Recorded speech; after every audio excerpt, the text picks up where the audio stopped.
Buenas noches, chicos. Buenas noches, doctora. Buenas noches, doctora. ¿Cómo le va, Marta? Bien, doctora. Buenas noches. Buenas a Bien, todos. doctora, gracias. Acá, por acá todo bien, mucho calor. No sé en Santa Cruz cómo está, mucho calor o más o menos. No, no está haciendo, hoy no ha hecho mucha calor, doctora. Ay, qué bueno, los envidio. Igual aquí está haciendo calor, pero no está como los calores que tuvimos 2 semanas de 40 grados, 37, era terrible esa semana. Pero ahora 28, 30 más o menos, así que dentro de todo hace calor, pero se puede soportar. Aquí lo que tenemos mucho es humedad, porque está queriendo llover y no llueve y Ay, no. sale. La humedad es lo peor que hay. Sí, eso es lo peor, la Muy verdad que pesado. ¿Se ve, chicos, la presentación? Sí, doctora, ¿se ve? Ve, Bueno, ¿quieren preguntarme algo antes de empezar la clase o quieren que lo veamos al final, como quieran? Ustedes díganme.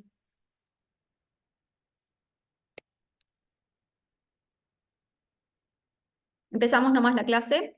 Cualquier cosa me preguntan al final si tienen alguna duda con respecto a la actividad del día de la semana que viene. Me preguntan a lo último. Bueno, la clase de hoy, como les dije, vamos a hablar acerca de la insensibilidad o de la resistencia a la hormona de crecimiento, que es algo totalmente distinto de lo que veníamos viendo. Los puntos que vamos a tratar es cómo es el eje GH y GF1 desde la deficiencia hasta la resistencia de la hormona de crecimiento, cuáles son los defectos moleculares que puede afectar la acción de GH, IO y GF1, los desórdenes adquiridos que causan insensibilidad a la GH, síndrome de Laron, que también un poco ya lo estuvimos viendo en el primer módulo, insensibilidad no clásica a la GH y todo lo que tiene que ver mutaciones a nivel del gen de IGF-1 y de la subunidad ácido lábil. Cuando un paciente llega a nuestro laboratorio con una sospecha clínica de deficiencia de hormona de crecimiento, nos vamos a encontrar con niveles de IGF-1, de IGF-BP3 y de la subunidad ácido lábil disminuidos. Pero si después de realizar una prueba de estímulo farmacológico, la respuesta de GH es normal o elevada, la pregunta sería frente a qué diagnóstico nos encontramos. ¿Alguien me puede dar la respuesta? Está más que clara la respuesta ahí.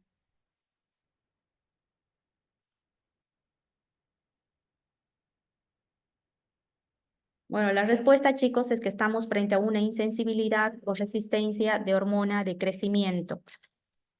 La insensibilidad a la hormona de crecimiento o resistencia se define como la incapacidad de responder normalmente a la hormona de crecimiento, ya sea de origen endógeno o exógeno, y esta falta de respuesta estaría asociado con niveles normales o elevados de GH. Es decir, el paciente presenta una molécula de GH que funcionalmente es inactiva, que no puede unirse a su receptor y por lo tanto no puede ejercer su acción, pero sí puede ser detectada inmunológicamente por los distintos inmunoensayos. Por eso, cuando tenemos este tipo de situaciones de pacientes que tienen todo el resto de los biomarcadores de GH disminuidos, pero la GH está aumentada, entonces estamos frente a una resistencia de resistencia a la hormona de crecimiento. La insensibilidad a la hormona de crecimiento puede ser de dos tipos. Puede ser primaria, que es causada por defectos del receptor de GH, ya sea por su deficiencia o por defectos en la transducción de la señal, o bien puede ser causada a lo largo del eje por deficiencia o defectos en la traducción de la señal del receptor de IGF-1. Y secundaria se da como un resultado de una variedad de enfermedades o desnutrición que pueden afectar varios pasos en el camino desde la unión de la GH hasta la acción del IGF-1. Entre estas enfermedades tenemos la diabetes, el síndrome de Alagil, por ejemplo, que es una enfermedad genética que se caracteriza porque se produce estrechamiento de conductos biliares, también está asociado a otro tipo de malformaciones. Recordemos que el eje GH y GF1 es un sistema que es esencial para el crecimiento normal tanto en la etapa fetal como en la niñez.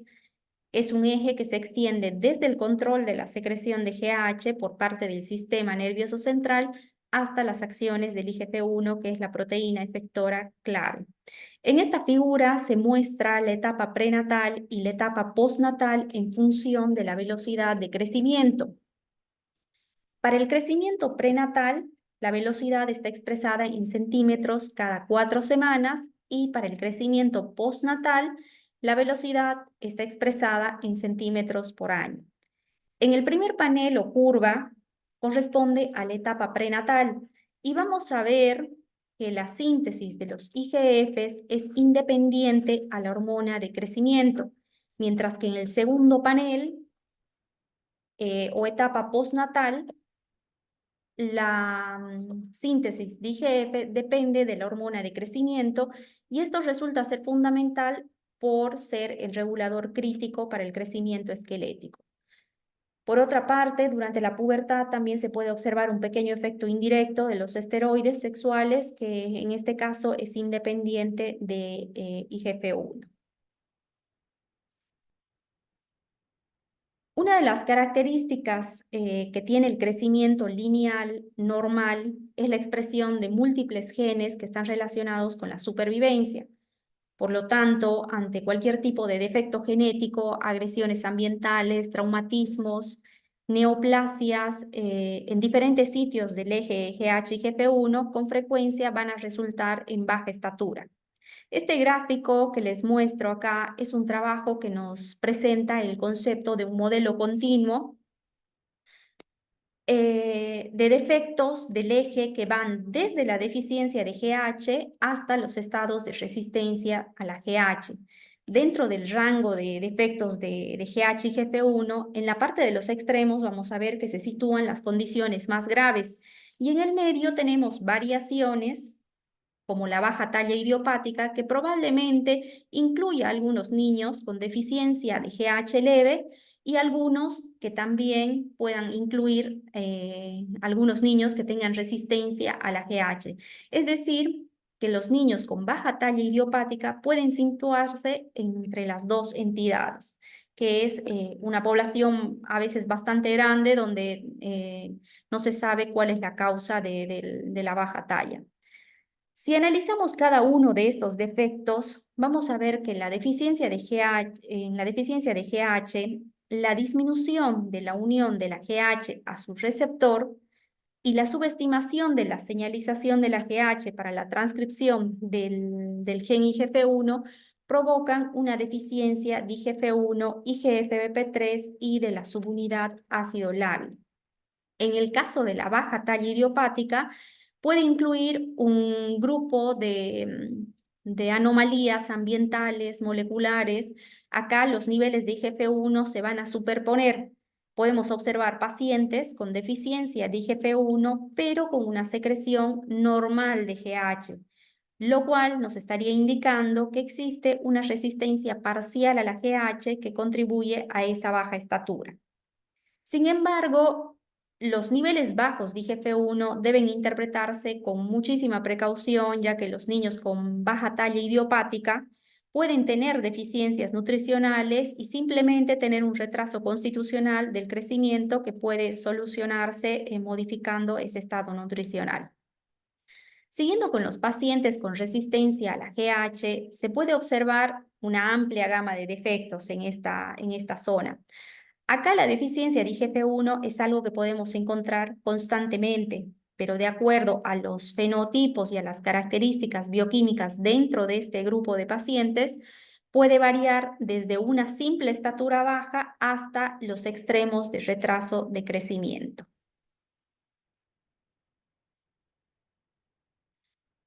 El funcionamiento normal del eje GH y GF1 y de sus proteínas de transporte es fundamental para un adecuado crecimiento lineal.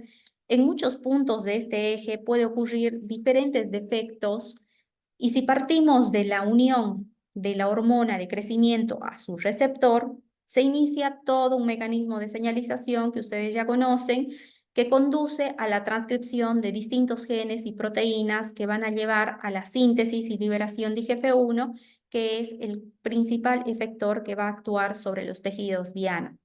Una de las características de la hormona de crecimiento es que circula parcialmente unida a su proteína de transporte de alta afinidad, que es la GHBP, la cual resulta de un clivaje proteolítico del dominio extracelular del receptor de GH. Es más, recientemente se ha podido identificar una enzima que es responsable de ese clivaje y de esa liberación de la proteína de transporte de GHBP a la circulación, que es la enzima TACE. Aunque todavía se desconoce cuál es la función específica de GHBP, existen distintos trabajos en la literatura que demuestran que tiene efectos que potencian y efectos que inhiben la acción de GH. Por otro lado, también hay más evidencia que demuestra que hay una fuerte relación entre los niveles de GHBP y el nivel del receptor de GH en el hígado. Por lo cual ha llevado a proponer esto, que la determinación de GHBP en suero es un marcador periférico del nivel del receptor de GH en los tejidos. Esto para que les quede un poquito claro, chicos, la proteína de transporte de la hormona de crecimiento, que es la GHBP, tiene mucha homología, o sea, es muy parecido al receptor de GH. Es por eso que muchos trabajos indican de que sería un buen marcador periférico de los receptores de GH. Así que es una medida que sirve muchísimo para poder identificar distintos casos de insensibilidad a la GH. Entonces, la determinación de la concentración de GHBP sería de gran utilidad para evaluar aquellos pacientes con diagnóstico probable de insensibilidad a la acción de GH y nos permite también orientarnos para un posterior estudio de anormalidades en el gen del receptor de GH. En esta diapositiva podemos observar todos los defectos moleculares que pueden afectar la acción de GH y de IGF-1 y además podemos ver cómo los niveles de GHBP nos pueden indicar a qué nivel está el defecto en el receptor de GH. Si consideramos que el defecto se encuentra en el dominio extracelular del receptor de GH, que es característico del síndrome de Laron, vamos a observar niveles de GHBP que son indetectables. Pero si el defecto se encuentra en el dominio transmembrana, nos encontramos con niveles de GHBP elevados. Y si el defecto está en el dominio intracitoplasmático del receptor, vamos a tener niveles normales de GHBP. Esto es clave para que ustedes, o sea, no se lo pueden olvidar porque les va a ayudar muchísimo a que ustedes puedan saber a qué nivel está el defecto del receptor, ¿no? O sea, en qué parte del receptor está el problema. Bueno, si consideramos que el defecto, por ejemplo, otro tipo en realidad de defectos que podemos observar que se pueden presentar también dentro de todo lo que es la cascada de señalización son defectos en STAT5B, en STAT3B y defectos en factores de crecimiento símil a la insulina tipo 1 o IGF-2, defectos en la subunidad ácido lábil y por último están los defectos PAP2, PAP-A2 que tiene que ver con el clivaje de las proteínas de transporte como son IGF-BP3 e IGF-BP5.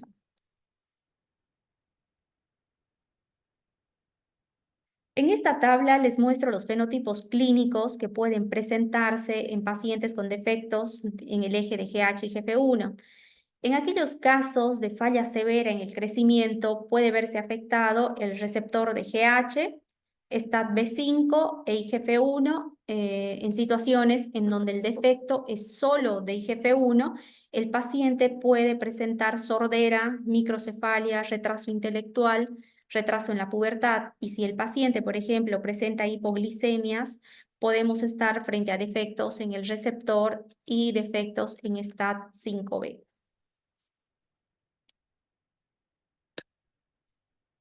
Esta es otra tabla en donde se observan los fenotipos bioquímicos de los pacientes con defectos en el eje GH y GF1. Fíjense que todos los defectos muestran niveles elevados de GH. Por otro lado, para la proteína de transporte GH-BP, en la mayor parte de los casos se encuentra normal, y el único caso en donde está disminuida es cuando el defecto se encuentra en el dominio extracelular del receptor de GH, y para el resto de los parámetros, IGF-1, IGF-BP3 y subunidad ácido lábil, sus niveles se encuentran disminuidos, salvo en las últimas situaciones cuando la mutación es en el receptor de IGF-1. El test de generación de IGF-1 es un estudio que se utiliza para poder diferenciar la insensibilidad a la GH de otro tipo de trastornos que están caracterizados por niveles bajos de IGF-1 en suero. Esta prueba se desarrolló hace más de 20 años, sin embargo tiene muchas limitaciones, los protocolos no están estandarizados, existen más de 10 protocolos. Haya falta de reproducibilidad en el test con una sensibilidad entre un 77 y un 90%, tiene una especificidad muy buena de 90%, por lo tanto, no, perdón, tiene una especificidad menor al 90%, entonces tiene un valor predictivo positivo bajo, o sea, tiene bastante elevado casos de falsos positivos. El fundamento de este test es medir los niveles circulantes de IGF-1 y de IGF-BP3 que son generados en respuesta a la administración de GH biosintética por vía subcutánea. Se administra una dosis de 33 microgramos por kilogramo de peso día durante un periodo de 7 días, o también se puede administrar dosis de 11 microgramos también por 7 días, y para tratar de identificar a aquellos pacientes con formas leves de resistencia a la GH es que se utiliza este tipo de test. Las extracciones se realizan en el día 1, que es la muestra basal, y luego se realizan las extracciones en los días 5 y 8. En condiciones normales, deberíamos obtener incrementos en los niveles de IGF-1 superiores a 15 nanogramos por mililitro y de IGF-BP3 superiores a 0,4 miligramos por litro. Respecto a las determinaciones basales, ¿no? O sea, más o menos esos son los incrementos. La falta de respuesta a esta prueba sería un indicio de anomalías en la sensibilidad a la GH que tiene que ver con alteraciones a nivel del receptor de GH en STAT-B5 y de la subunidad ácido lábil. El receptor de GH constituye un regulador crítico del crecimiento en la vida postnatal y el metabolismo. En los humanos, este receptor se encuentra anclado como dímero en la membrana celular y está constituido por un dominio intracitoplasmático, una porción transmembrana y un dominio extracelular, que es el de unión a la hormona de crecimiento, y que es estructuralmente idéntico a la proteína de transporte, que ya se los dije, que es la GHBP. La unión de GH a su receptor va a dar lugar inicio a una serie de mecanismos que conducen en la activación del receptor y la activación de diferentes quinasas asociadas a las JAK2 y proteínas asociadas a la familia SRC, y vamos a ver que la activación del receptor implica una serie de movimientos dentro del mismo receptor en lugar de una simple dimerización, y lo que se ve en esta serie de movimientos es una rotación de ambos monómeros del receptor de GH, hay un reposicionamiento de los dominios intracitoplasmáticos, se activan los sitios catalíticos de JAK2 y finalmente ocurre la fosforilación de la tirosina en el dominio citoplasmático del receptor y otros sustratos como STAT5B, el factor de transcripción, que es clave para regular la mayoría de las acciones genómicas de la GH. Uno de los fenotipos más graves de la insensibilidad a la GH es el síndrome de Laron, y acá podemos observar algunas de las variantes del receptor de GH en estos pacientes.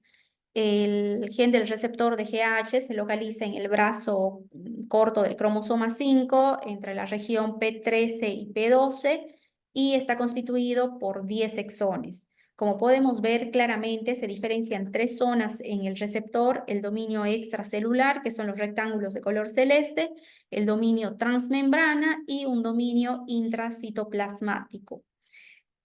En la mayoría de los casos de resistencia a la GH tienen herencia de tipo autosómica recesiva e involucra también mutaciones que son homocigotas o heterocigotas. Hasta la fecha, más o menos, se han identificado más de 700 mutaciones más de 70 mutaciones en el receptor de GH, que van desde deleciones hasta mutaciones puntuales, incluyendo mutaciones sin sentido y de empalme. Cuando hablo de empalme, me refiero a mutaciones que ocurren en el límite entre un exón y un intrón.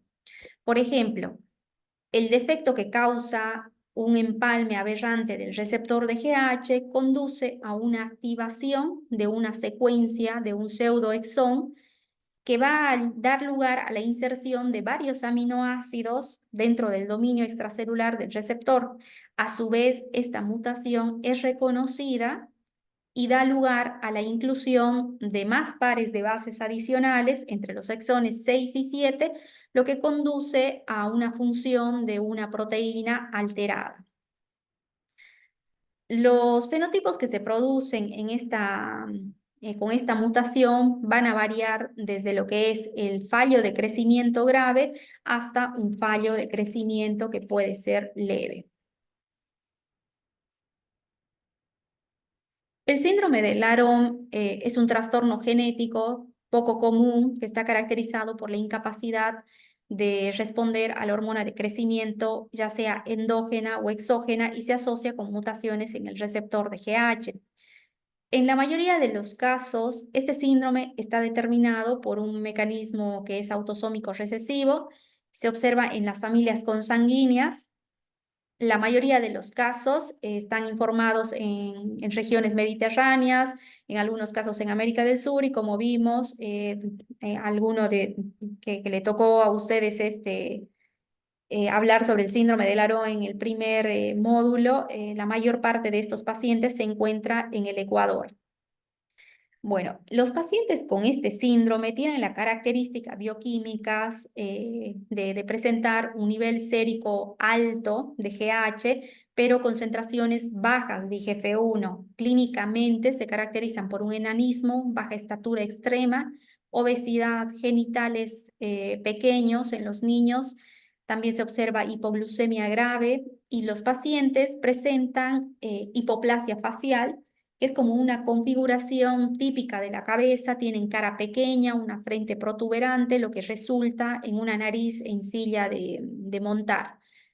Sus voces también son agudas y tienen el pelo ralo.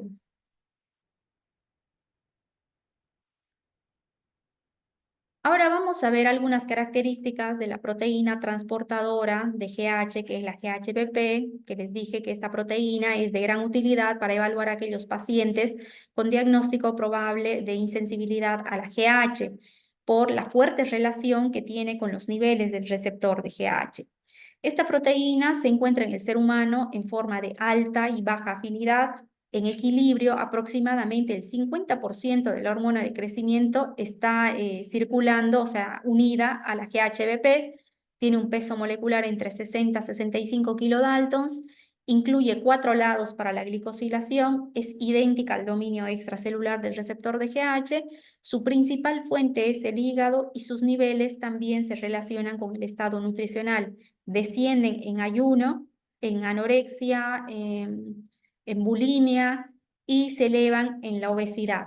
y también puede verse alterado en hepatopatías y en insuficiencia renal y diabetes mellitus de tipo 1. Sobre todo, este tipo de proteína de transporte en la insuficiencia renal está muy, pero muy alterada. La función primaria y fundamental de la GHBP es la formación endógena de complejos que van a permitir prolongar la vida media de la GH aproximadamente entre 7 a 30 minutos, asegurar un reservorio normal de la GH para los tejidos, y estos efectos in vivo tienden a aumentar la biodisponibilidad y a potenciar la acción de la hormona de crecimiento. Bueno, existen diferentes métodos para la determinación de GHBP en suero, como por ejemplo métodos que miden la capacidad de unión de la GHBP a la GH a través de cromatografía y de ensayos de inmunoprecipitación. Sin embargo, este tipo de metodología es bastante engorrosa, es poco práctica en el laboratorio clínico y presenta el inconveniente de una difícil interpretación de los resultados debido a la interferencia de la GH endógena. Además, estos ensayos lo que hacen es medir GHBP total presente en la muestra, pero no nos permite determinar con precisión la fracción solamente que se une a la GH. Entonces, por lo tanto, son métodos que únicamente nos dan una estimación de la capacidad de la unión a la GHBP. Pero por lo general miren GHBP total, que no sería de mucha utilidad. Otro inconveniente es el tiempo prolongado de procesamiento de la muestra con una posible disociación también de esos complejos GH, GHBP, afectando así la precisión del resultado. Otro método es el radioinmunoensayo y ensayos de ELISA. Estos métodos se determinan, lo que van a determinar únicamente es la concentración de la proteína en suero, pero no permite conocer tampoco la cantidad de GHBP total que es capaz de unirse a la GH. Y por último, están los ensayos inmunofluorescentes que permiten en forma específica y selectiva determinar tanto GHBP total, así como también aquellos complejos que se forman entre GH y GHBP con muy buena sensibilidad y especificidad. El método inmunofluorescente consiste en utilizar, que es el último que les mencioné, consiste en utilizar dos tipos de anticuerpos. Se utiliza un anticuerpo de captura que está inmovilizado en la superficie sólida o en el pocillo de la microplaca, y se usa un segundo anticuerpo marcado con europio. Ahora, el inmunoensayo tiene por principio saturar toda la GHBP presente en el suero del paciente con GH que es agregada de forma exógena. De esta manera se posibilita la formación de los complejos GH-GHBP. Este complejo, una vez formado, lo que hace es primero unirse al anticuerpo de captura que está en la fase sólida y luego se une a un segundo anticuerpo con una especificidad anti-GHBP que está marcado con europio.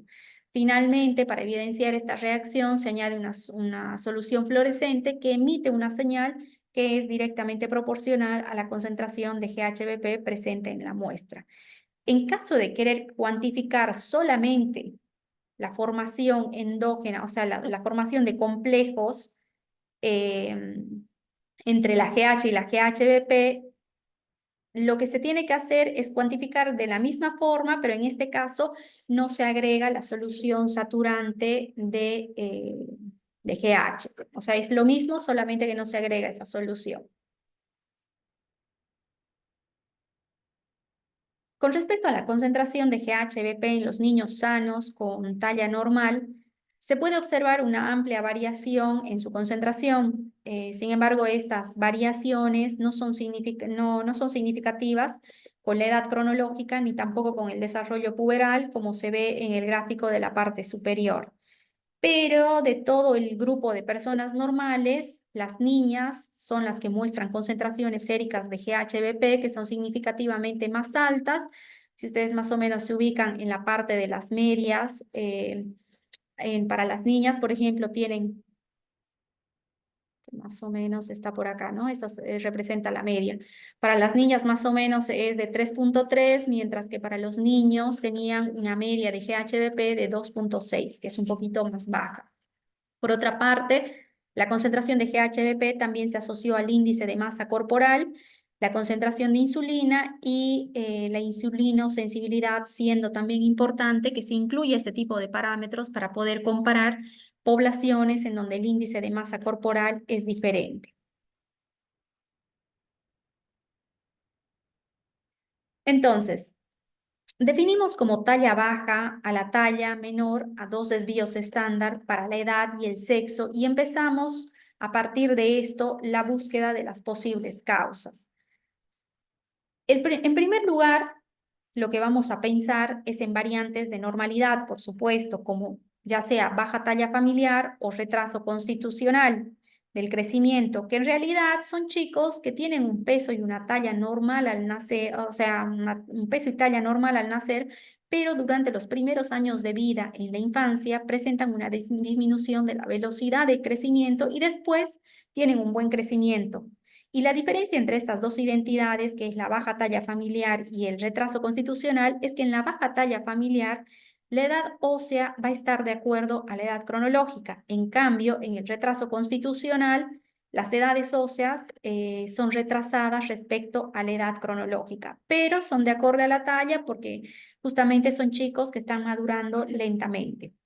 Después de eso, una vez que descartemos eso, tenemos que pensar en trastornos del crecimiento si es que el niño presenta alguna displasia ósea, metabolopatías cromosómicas o retraso del crecimiento o retraso constitucional intrauterino. En tercer lugar, hay que tomar en cuenta si la talla baja es secundaria a alteraciones nutricionales, enfermedades crónicas o alteraciones psicosociales. Por último, pensamos en endocrinopatías que tienen que ver con el eje somatotrófico, el eje tiroideo, suprarrenal, diabetes, pseudohipoparatiroidismo, raquitismo e hipogonadismo. Y una vez que queden excluidas todas estas opciones, incluyendo la clínica, ausología, bioquímica del paciente, debemos pensar en una baja talla idiopática, es decir, niños sin causa identificable de su talla baja. Este cuadrito, chicos, les va a ayudar muchísimo a ustedes a que se ubiquen en cuanto a su caso clínico para poder llegar a qué mutación tiene, pero tienen que considerarlo y tomar, o sea, tomar en cuenta en realidad de que la forma de evaluar a un niño con baja talla es esta. Primero se parte de lo más normal y después vamos a lo más complejo. Este es un trabajo que analizó la asociación de los componentes de GH, GF1 y BPs con un polimorfismo en el receptor de GH en pacientes con baja talla idiopática. Y lo que se observó es una disminución, en realidad se observó una distribución sesgada hacia la izquierda de GHBP sérica, de IGF-1, de IGF-BP3 y de la subunidad ácido lábil hacia una menor concentración expresada como desvío estándar. Considerando que el valor de corte es menor a 2 desvíos estándar, se encontró que un 20% de los niños con talla baja idiopática presentaban concentraciones de GHBP disminuidas asociadas a concentraciones de IGF-1, o sea, IGF-BP3 y subunidad ácido lábil también disminuidas. Una de las posibles explicaciones para el retraso del crecimiento en niños con baja talla idiopática es la reducción de la capacidad de respuesta periférica a la GH.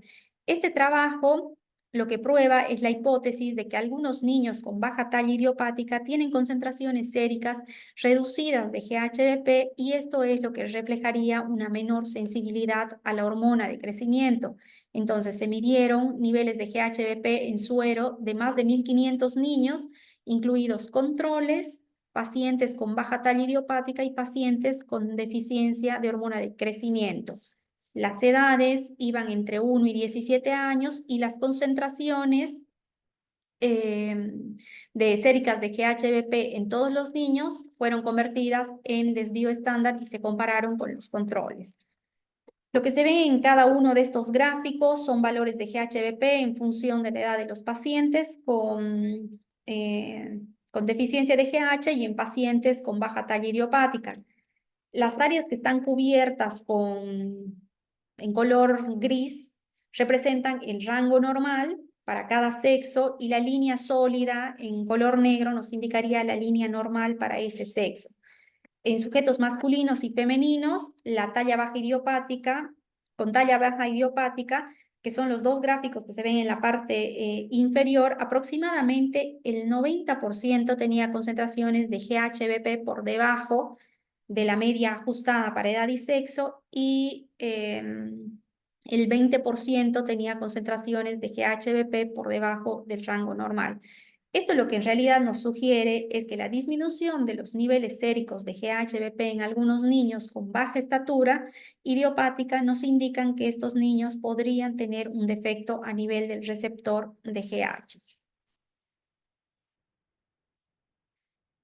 Este trabajo del año 1995 fue bastante interesante porque demuestra que a menor desvío estándar de GHBP representado con las barras de color naranja, la concentración media de GH en secreción espontánea es mayor y además es mayor la afección en los niveles de IGF-1 que están representados con las barras de color celeste, lo que nos sugiere que existe un grado de insensibilidad a la hormona de crecimiento.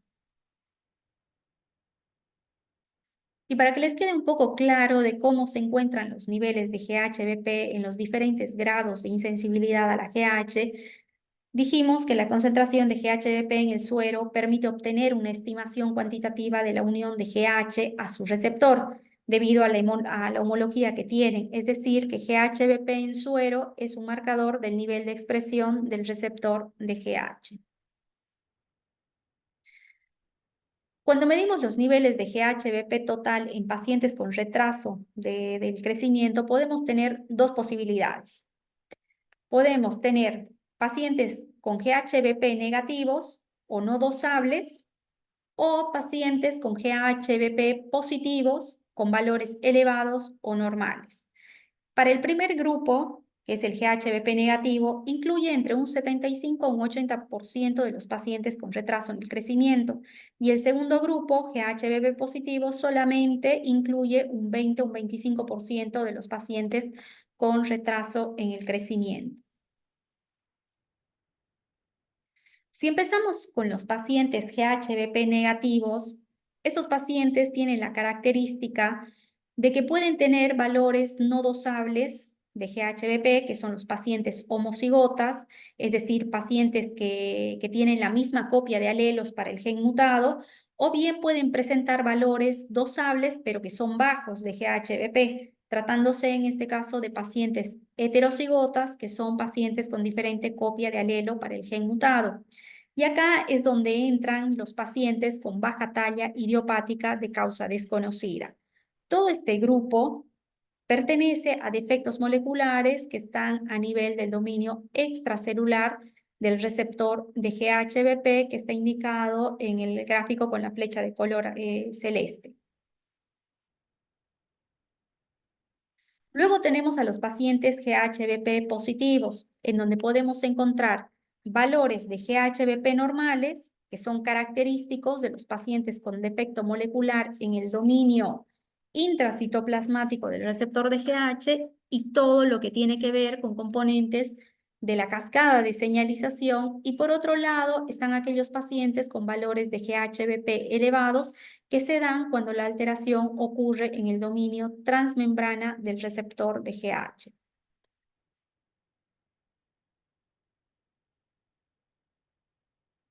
Este es un trabajo que evaluó las características fenotípicas y bioquímicas de 82 pacientes con resistencia a la GH, de los cuales 63 resultaron ser negativos para la proteína fijadora de GH o GHBP y 19 fueron positivos para GHBP. Como pueden ver en el gráfico, la altura media expresada en desvío estándar en los pacientes con GHBP negativo fue de menos 6.5 desvíos estándar, y en la de los pacientes con GHBP positivo fue de menos 4.9 desvíos estándar. Esta comparación de pacientes con GHBP positivo y GHBP negativo, lo que reveló es que los pacientes con GHBP positivo tienen un fenotipo que es significativamente más leve que los pacientes con GHBP negativos. En conclusión, la resistencia a la GH se asocia con una amplia variedad y gravedad de fenotipos clínicos y bioquímicos, y esta variación no puede explicarse claramente por defecto solo en el gen del receptor de GH. Pueden existir también otro tipo de factores que sean genéticos, ambientales, que contribuyan a la insensibilidad de la hormona de crecimiento. ¿Vamos bien, chicos, hasta acá? Sí, doctora. Bueno, no sé si se entendió, seguimos entonces. Bueno, ahora pasamos a lo que es la insensibilidad no clásica de la hormona de crecimiento, que se refiere a aquellos tipos de trastornos en el crecimiento que tienen fenotipos que son más leves o moderados. En estos pacientes, la apariencia facial suele ser normal y el retraso de crecimiento es mucho menos grave. A diferencia de la insensibilidad clásica, que es la forma más grave y que corresponde a la del síndrome de Laron, que tiene asociado niveles elevados de hormona de crecimiento y niveles disminuidos de IGF-1, IGF-BP3, subunidad ácido lábil y niveles indetectables de GHBP, en la insensibilidad no clásica o parcial, los niveles de GHBP suelen ser normales. Entonces, esta es una de las grandes diferencias que no se la pueden olvidar. Como les digo, en la insensibilidad clásica, acuérdense que es la forma más grave, tenemos todos los biomarcadores disminuidos, inclusive GHBP, que es la proteína de transporte de GH, pero niveles aumentados de GH. Y en el caso de una insensibilidad no clásica, en este caso es igual, tiene lo mismo, GH aumentada, IGF-1, IGF-BP3, subunidad ácido lábil disminuida, pero acá lo que nos diferencia es la GHBP, que en estos pacientes suele ser normal, a diferencia del anterior que está totalmente disminuido. Bueno, los pacientes con insensibilidad no clásica a la hormona de crecimiento pueden tener un fenotipo que es de tipo variable. Este trabajo, por ejemplo, describe una mutación puntual en 4 niños pakistaníes con insensibilidad a la GH que conduce a la activación de un pseudogen intrónico que resulta en una inclusión también de muchos pares de bases que son adicionales entre los exones 6 y 7 y dan como resultado un pseudoexón mutante en la mayoría de las transcripciones del receptor de GH. Estos pacientes que tienen este tipo de alteración, los niveles de IGF-1 e IGF-BP3 están disminuidos, la GHBP es normal, las facies son normales y la talla baja generalmente tiene desvíos estándar que rondan entre los 3 a 5 desvíos estándar. Diferente, por ejemplo, de una insensibilidad clásica a la GH, en donde los desvíos estándar suelen ser arriba de los 5. Estamos hablando de desvíos de 6, de 9 más o menos aproximadamente. Como para que vayan viendo los tipos de diferencia, ¿no?, entre cada una de las insensibilidades. Estas son otras mutaciones descritas que causan un fenotipo de insensibilidad a la GH no clásico.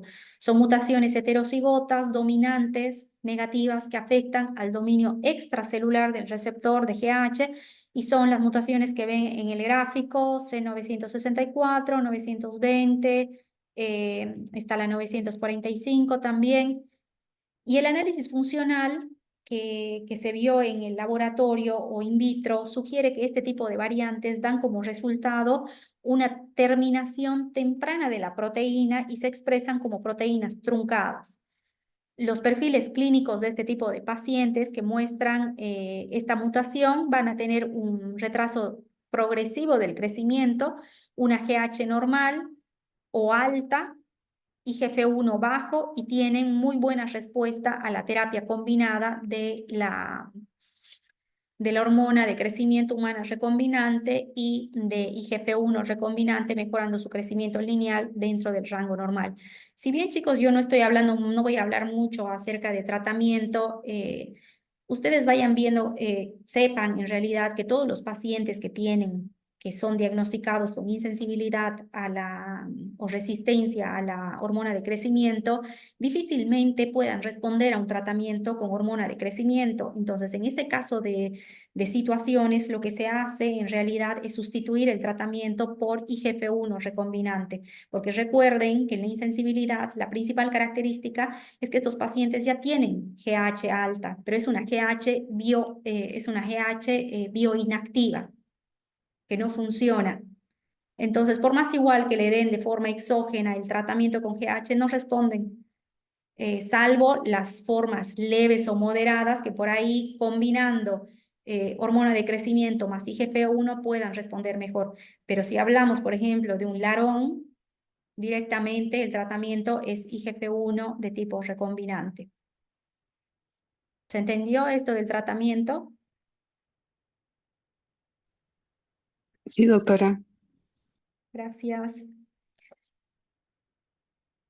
Los pacientes con variantes del pseudogen C, del pseudoexón 6 y aquellos con defecto dominante negativo presentan un fenotipo clínico y bioquímico de talla y concentración de IGF-1 que son menos afectados y claramente lo podemos observar en estos diagramas de caja y bigote. Cada caja representa la mediana y los percentilos 25 y 75 y los bigotes, que son las líneas que están afuera, representan los valores mínimos y máximos observados. En el eje de las X tenemos algunas variantes de mutaciones en el receptor de GH en función de los desvíos estándar de IGF-1. Las dos últimas cajas, que corresponden justamente a las mutaciones asociadas a insensibilidad a la GH no clásica, en donde se ven los desvíos estándar de IGF-1, fíjense que están menos afectados con respecto a las tres primeras mutaciones. El gráfico, en el primer gráfico es exactamente lo mismo. En el eje de las X están las mutaciones del receptor de GH, pero en función de desvío estándar de altura. Acá les dejo un resumen de varios artículos acerca de moléculas bioinactivas de GH, en donde se describen distintas mutaciones con fenotipos clínicos y bioquímicos que van desde los leves hasta los moderados y que corresponden todos a situaciones de insensibilidad no clásica de la GH. Cuando quieran lo pueden buscar y lo pueden leer.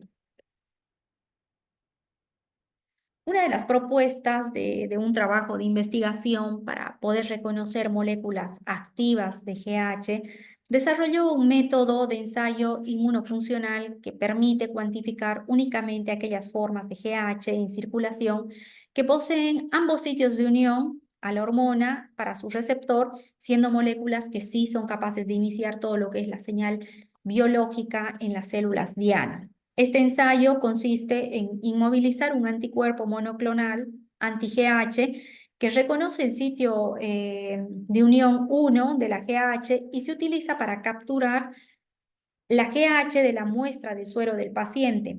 En el segundo paso de incubación, la proteína de GH recombinante marcada con biotina forma un complejo con aquellas isoformas moleculares que tienen los dos sitios de unión para el receptor. Y por último, después de un tercer paso de incubación, la señal es detectada con streptavirina marcada.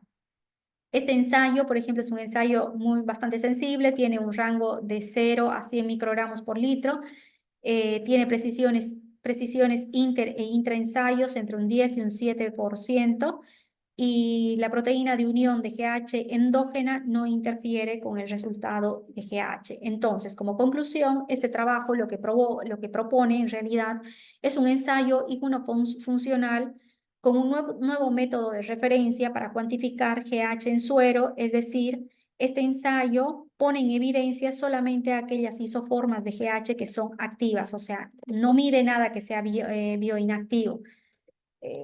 Así que es de mucha utilidad también.